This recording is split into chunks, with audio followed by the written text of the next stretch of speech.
की बातों को मानना चाहिए और जो नियम लगाया जाता है उसको फॉलो करना चाहिए। देखिए हम लड़की हैं, लड़कियों को माता पिता को भी हम लोग समझते हैं, कुछ कमी हमारी होती है, कुछ कमी माता पिता की होती है। आपके माता पिता धन है, कम से कम आपको पढ़ा तो रहे हैं, तो आपको ऐसा बनना है, ऐसे शासन ढल जाना है कि आपके पिता कहें कि नहीं हम अपने बिटिया को IAS कराएंगे तो कराएंगे।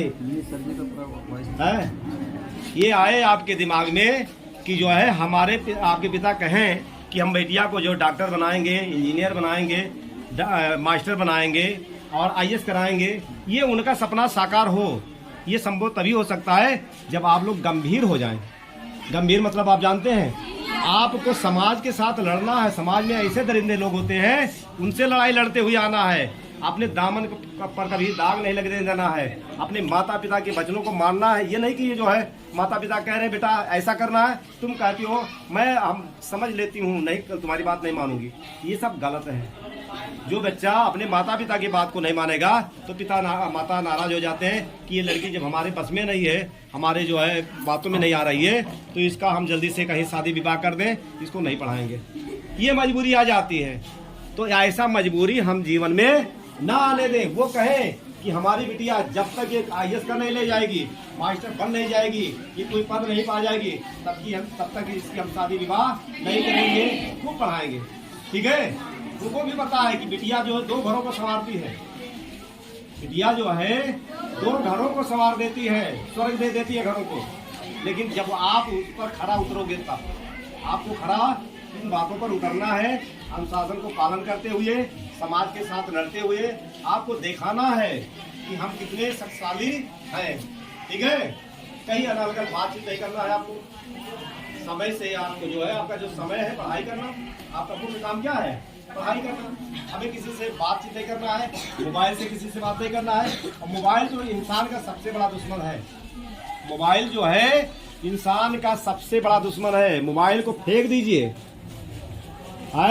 मोबाइल एक दिन आपको जो है बहरा बना देगा, कान से सुनाई नहीं देगा। सब लोग कान में तुरंत मोबाइल लगा लेते हैं। रात में सोते सोते जागते हैं तो कान में लगा लेते हैं, हाथ लगा लेते हैं, मोबाइल लगाते हैं। ये आदत, उसमें जो पिक्चर ये सब देखते हैं, असली चीजें आती हैं।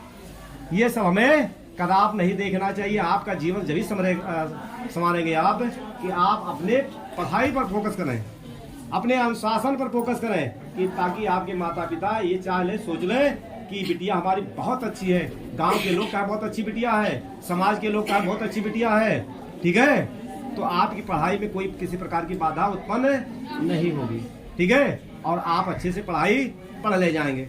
देखिए बार बार आपको बताया जा, जागरूक किया जा रहा है किसी प्रकार का, अगर आप सही काम कर रहे हैं, किसी प्रकार से कोई अगर बाधा उत्पन्न हो रहा है, रुकावट आ रही है, तो आपके पास तमाम टीचर हैं। टीचरों से न बताकर अपनी समस्या मैडम से बता सकते हैं, अपने मम्मी से बता सकते हैं। भाई बिटिया हमारी हमसे नहीं कह सकती, लेकिन अपने माँ से तो जरूर आपने अपनी बात को कह सकती है। यहाँ जो अध्यापिका होंगी उनसे तो कह सकती है ना। तो कोई बात अगर है तो तुरंत आप इनको अवगत कराइए और निडर होकर के पढ़ाई करिए। और समाज के साथ आपको समाज से कुछ लेना देना नहीं है, केवल अपना पढ़ाई। मैं आप लोग को एक बात कहना चाहती हूँ कि सभी लड़कियाँ यूनिफॉर्म में आया करें और 2 चोटी बांध कर आया करें और अपने फुल ड्रेस में रहा करें। सभी विषय अनुवाद होते हैं, कोई विषय ऐसा नहीं होता है कि अनुवाद नहीं होता है। कुछ लड़के अंग्रेजी पर ज्यादा फोकस करते हैं, कुछ लड़के मैथ पर ज्यादा फोकस करते हैं, और कुछ लोग जो है विज्ञान पर ज्यादा, ये 3 विषय ज्यादा जो है पढ़ने का प्रयास करते हैं। जबकि आप जानते हैं IAS PCS अच्छे रैंक के जो है अधिकारी बनते हैं, वो भूगोल इतिहास को भी पढ़ते हैं। अगर भूगोल इतिहास नहीं जानते हैं तो IAS नहीं कर पाते हैं। तो हमें अपने सभी विषय, कला भी आपका महत्वपूर्ण है, आपका सामाजिक विज्ञान भी महत्वपूर्ण है, इंग्लिश भी आपका महत्वपूर्ण है, और मैथ और जो है गृह विज्ञान सब कुछ महत्वपूर्ण है। तो आप पूरा समय सभी विषयों पर बराबर, मतलब कहना मानना चाहिए। कहना तो वही मानता है जो समझदार होता है। सब केवल सुनते हैं और कान से निकाल देते हैं। और सक्सेस कौन होता है बताइए?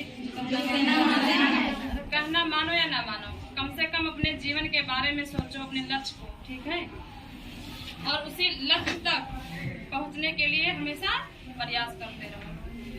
बस मैम क्या बोलती हैं, बच्चे क्या बोलते हैं, ठीक है। ये सब आपको तो ध्यान देना ही चाहिए कि मैम हमको अगर कहती हैं तो उसका पालन करना चाहिए, या कोई हमको कुछ समझाता है तो उसको मानना चाहिए। लेकिन कुछ लोग मानते हैं, कुछ लोग नहीं मानते। कुछ लोग एक लड़की ने कहा अभी दिखावा करते हैं, ये सत्य है। जैसे किसी के हाँ में हाँ मिलाना कोई जरूरी नहीं कि आप बहुत अच्छे हो, ठीक है। हाँ में हाँ मिलाना कोई जरूरी नहीं है कि आप अच्छे हो। हाँ में हाँ मिलाने से हम आपको नहीं समझते कि आप बहुत अच्छे हैं।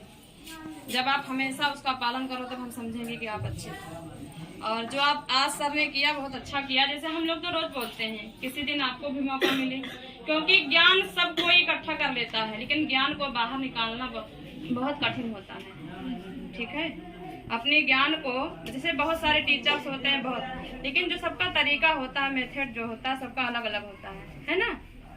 तो अपनी बात को कैसे किसी से मनवा सकते हैं, मेरी बात को कौन कैसे समझ सकता है, सबका तरीका अलग अलग होता है। तो जब आप अभी अपने भाई बहन के सामने, हम लोग के सामने नहीं बोल पा रहे हैं, मान लीजिए कभी टीचर बन जाए, कभी कुछ बन जाए, आपको बुला लिया जाए कभी कि कुछ आप संबोधन में बोले, तो क्या कैसे बोलेंगे? तो हम लोग कहाँ से सीखते हैं बोलना? स्कूल से ही तो बोलना सीखते हैं, है ना। तो अपनी कला को उभारिए, अभी एक कला है बोलने की कला, ठीक है। बहुत लोग बहुत ज्ञानी होते हैं लेकिन किसी के सामने बोल नहीं पाते। तो इस कला का भी प्रदर्शन करिए आप लोग, बोलने में बिल्कुल नहीं हिचकिचाएं, ठीक है। सर का बहुत बहुत धन्यवाद जिन्होंने मुझे यहाँ आने का मौका दिया। सर आपका बहुत धन्यवाद। आदरणीय प्रधानाचार्य महोदय, आदरणीय अध्यापक, हमारे प्रिय छात्र छात्राओं, आप तो बहुत अच्छे से बोलते हैं, लेकिन बाहर वही रेट है क्या मतलब धन्यवाद बोलते हैं, तो सिर्फ आपको वाणी केवल बोलते हैं, एक दोहे के माध्यम। कौवा किसका धन हर लेता, कोयल किसको दे देती है। कौवा किसका धन हर लेता, कोयल किसको दे देती है। केवल मीठी बोल सुनाकर सबको बस में कर लेती है। जैसे मान लीजिए कौवा, कौवा आप जानते हैं ना, उसकी आवाज़ बहुत मतलब कड़वाहट होती है, उसकी आवाज़ में बहुत ज़्यादा कड़वाहट होती है। मान लीजिए आपके घर के सामने कोई कौवा बैठा हुआ है, आप मतलब लिख रहे हैं, पढ़ रहे हैं, खा रहे हैं, पी रहे, कुछ भी कर रहे हैं, आपको बड़ा अजीब लगेगा, आप उसे मारने लगेंगे पत्थर से, कंकड़ से। कुछ नहीं मिला तो अपना स्लेबर तो होगा ही, उसे सही कर मारने लगते हैं। मान लीजिए किसी काम से हम कहीं मतलब जा रहे हैं, बहुत अर्जेंट, रास्ते में कहीं कोई कोयल बोल रही है, तो हम उसकी आवाज़ को रुक कर सुनते हैं, कहते हैं बड़ा प्यारा, बहुत मधुर है, उसकी आवाज़ बहुत मिठास है। तो मतलब मेरे कहने का मतलब ये है कि हमें कोयल की तरह बोलना चाहिए, कि मतलब लोग भी हमें चाहें, हमें अपनी तरफ लोगों को आकर्षित करना चाहिए। हमें कोयल की तरह मीठा बोलना चाहिए, ना कि कौवे की तरह। अगर हम भाई